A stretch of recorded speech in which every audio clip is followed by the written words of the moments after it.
Understanding Parkinson's disease. Parkinson's disease is one of the most common degenerative diseases of the nervous system. It is most common in people over 65 years of age and can affect younger people as well.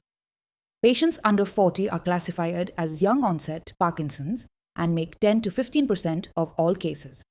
In Parkinson's, specific neurons in the brain start to malfunction.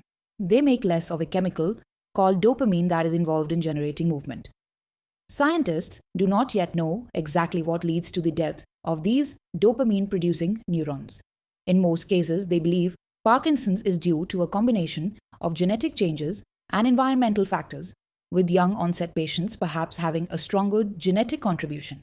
Parkinson's symptoms can be broadly divided into two types: motor or movement-related and non-motor symptoms. Non-motor symptoms might show up earlier but can occur throughout the disease. Non-motor Parkinson's symptoms can include loss of sense of smell, sleep problems, constipation, and depression.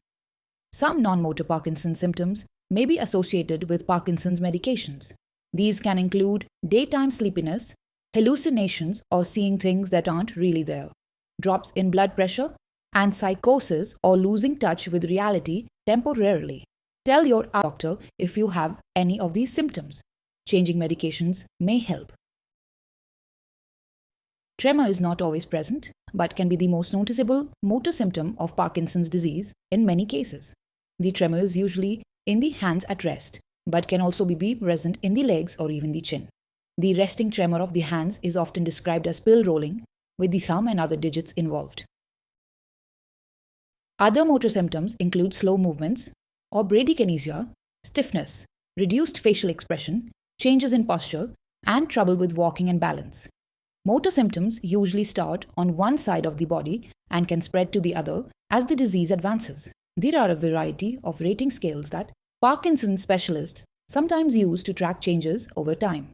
Doctors sometimes divide Parkinson's disease into 5 stages. Progression is typically slow but can vary from patient to patient. In stage 1, mild symptoms, usually including tremor and other motor symptoms, affect one side of the body and produce little disability overall. In stage 2, symptoms make daily activities more difficult. Movement problems are on both sides of the body. Posture and walking can be affected and disability is mild. In stage 3, movements are moderately slower. Balance is more affected, which puts patients at greater risk of falling. Dressing, bathing, and doing other daily activities have become significantly more difficult. In stage 4, significant mobility issues require the use of a walker to move around. Patients need considerable help doing daily activities and are unable to live independently. In stage 5, balance and movement problems are severe enough that the person needs a wheelchair and nursing care. They may also have noticeable mental changes, delusions, or hallucinations. Learning about the stages of Parkinson's can be frightening. However, not everyone with Parkinson's will progress to stage 4 or 5. It's important to remember that Parkinson's affects everyone differently, and you may or may not have all the possible symptoms. Allopathy doctors treat Parkinson's disease with medications to relieve symptoms, but it doesn't actually cure or slow the progression. There is a surgical implantation done, which may also help in some cases. How do you treat Parkinson's in Ayurveda?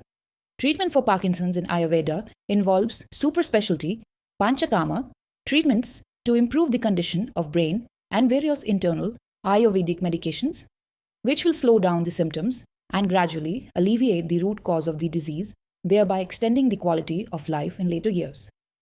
At Gayatri's Heritage, Ayurveda, we have treated numerous Alzheimer's patients, and they have had significant changes to their quality of life. With consistent treatments and Ayurveda, internal medications, getting back to near-normal life is possible. For more details, contact us at gayatriayurveda.com